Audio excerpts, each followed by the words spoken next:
What if your greatest enemy was never outside of you?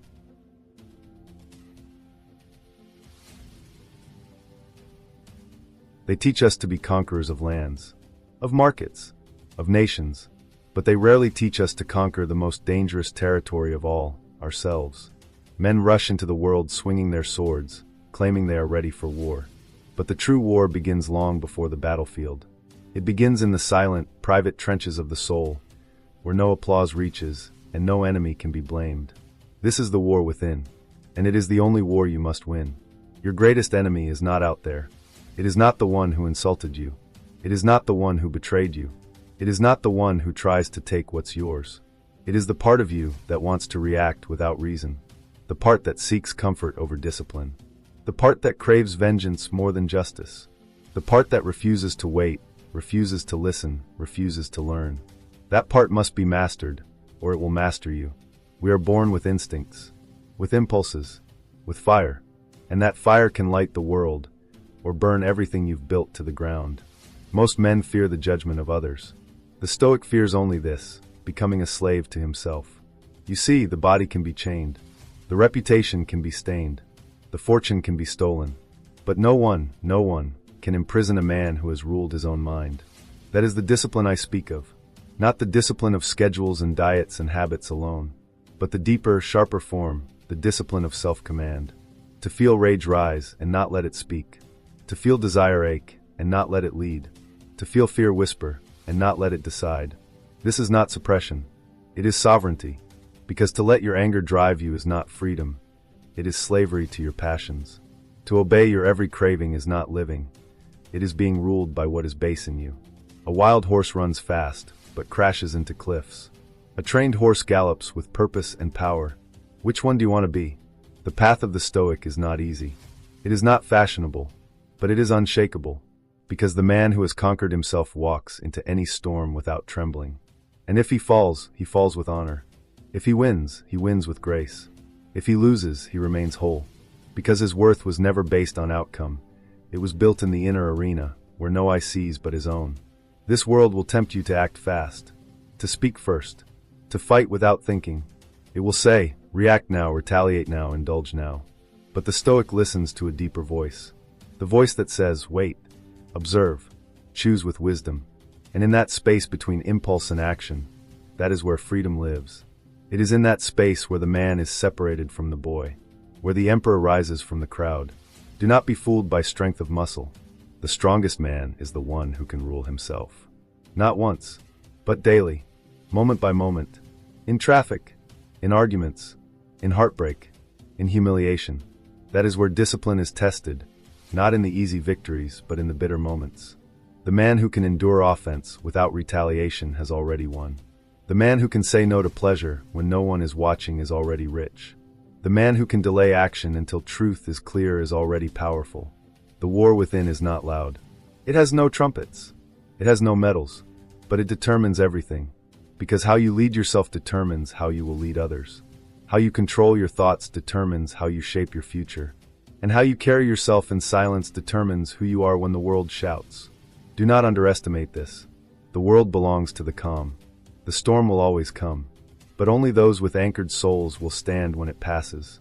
Remember, the greatest threat to your peace is not what others do, it's how you respond. So the first question you must ask is not, how do I win the world? It is, how do I win myself?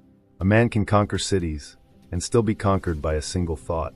It begins subtly, a passing irritation, a glance that feels like disrespect, a craving that grows louder the more you ignore it, a moment when you think, why not? Who would know? This is how empires collapse, from within. Not from catapults, not from armies, but from rot, the rot of undisciplined thought, the slow erosion of self-command, the surrender to comfort, justified one small betrayal at a time. And so you must stand guard at the gates of your own mind, not with paranoia, but with presence, because temptation will not announce itself with fire and brimstone. It will come softly, kindly, offering you a shortcut. A taste, a click, a word said in anger, and it will whisper, just this once. But every once you give away, you give a piece of your throne. Understand this, your impulses are not evil. They are human, but what is common is not always correct. What is natural is not always noble. The difference between the animal and the emperor is that the emperor chooses. And in that choice, in that brief moment of tension between desire and direction, your true power is revealed. Because nothing requires more strength than to pause when the world says go. Nothing is more radical than restraint in a culture that glorifies reaction. We have been trained to believe that real power looks like control over others. But the wise know, the only lasting power is control over yourself. The one who can delay gratification is dangerous. Because he cannot be baited. He cannot be lured. He cannot be bought. He sees the pleasure for what it is, a trap dressed in silk. He sees the insult for what it is, a test of character, not a command. He sees the urge to react, and instead chooses to respond. This is how you gain strength invisible to the eye, but unshakable to the soul.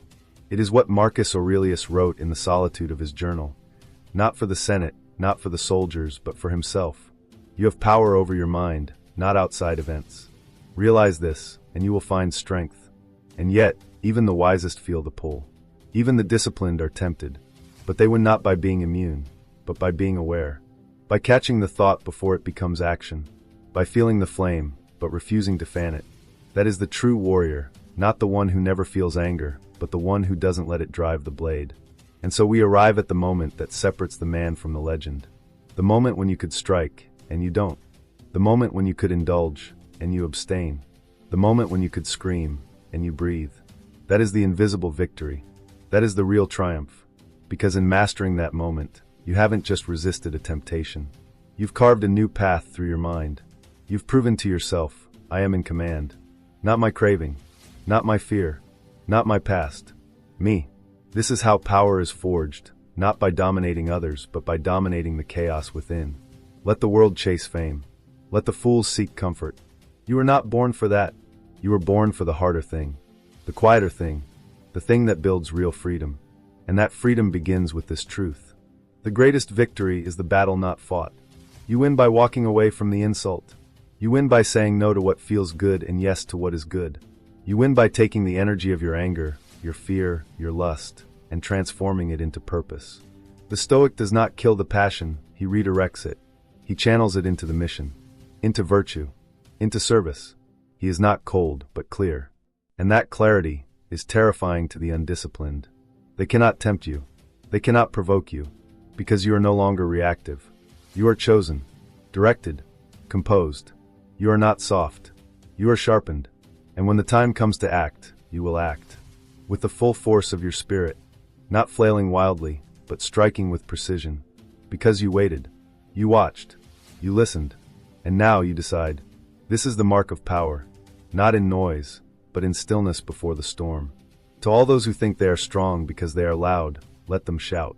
You are the storm that never needs to raise its voice. The world worships noise. Men shout their victories from rooftops, flaunt their achievements, beg for recognition. But the one who has mastered himself walks in silence, because he no longer needs to prove. What need does the mountain have to announce its height?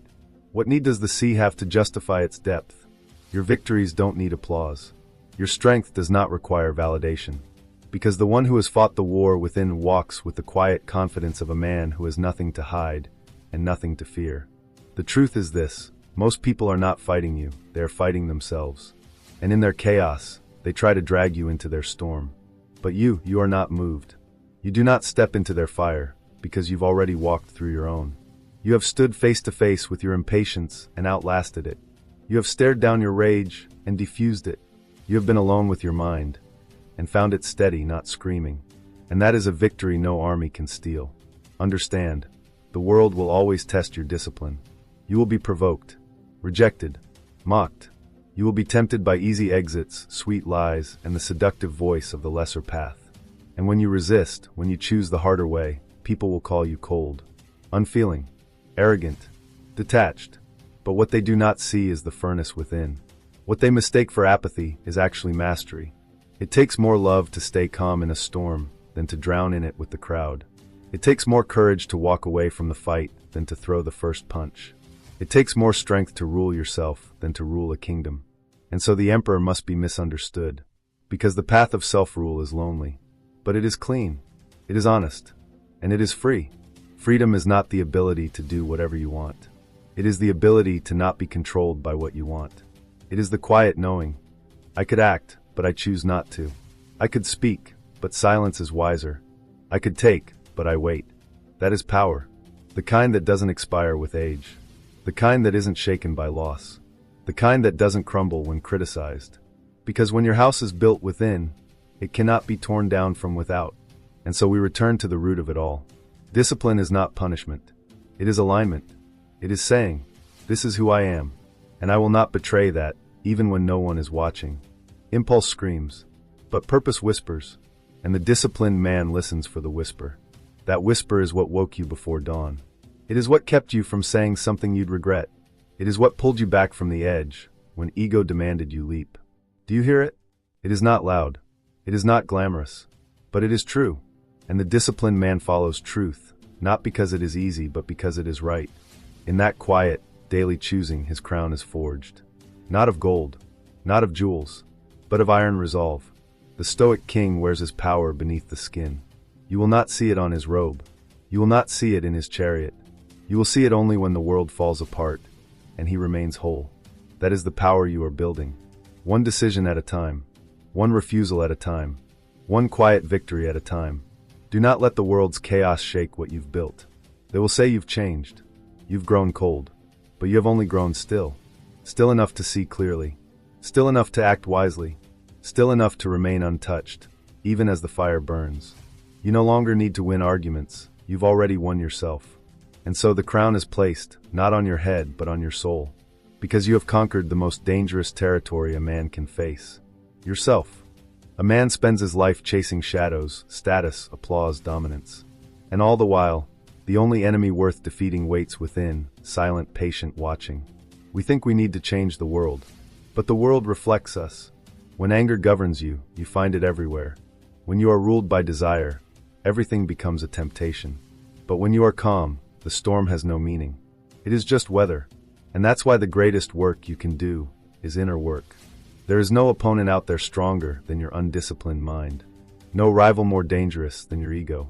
No battlefield more sacred than your conscience. You want revolution? Begin with restraint. You want to change your life? Begin with consistency. You want to become unbreakable? Then sit with your brokenness, without reaching for escape. That's the war. Not with armies or weapons, but with silence, patience, and brutal self-honesty. And the world will not give you a medal for it. No one will clap when you wake up early, when you hold your tongue, when you resist what everyone else embraces. But that's the point. You are not here to be praised. You are here to be free. And freedom comes not from having everything, but from needing nothing. You were never truly fighting the world. You were wrestling with your perceptions of it. Your fear of loss, your craving for control, your belief that reality was fixed, solid, and unmoving. But reality is more fluid than it appears. Often it is not the world that resists us, but the shape of our own expectations. The truth is subtler, more personal. The battle has always been within. To choose discipline over impulse, silence over reaction, calm over chaos. Power, true power, is not the ability to impose your will on others. It is the ability to restrain your will when everything inside you wants to break loose. This is the hidden war few speak of. Not the clash of empires, but the clash within the self. And victory here is quiet, uncelebrated, but it is absolute. To conquer the self is to become untouchable, because no enemy can harm what they cannot provoke. But to reach this place, something must be surrendered.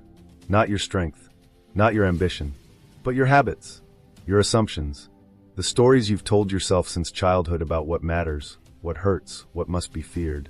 And so comes the quiet turning point, the whispered truth you must confront. You must unlearn what you have learned. The world taught you to react, to chase, to defend, to grasp for control where none exists. But now you know better. You see how peace lives beyond the reach of chaos. How the flame of discipline burns brighter when untended by pride or fear. Let others chase noise. Let them live in reaction.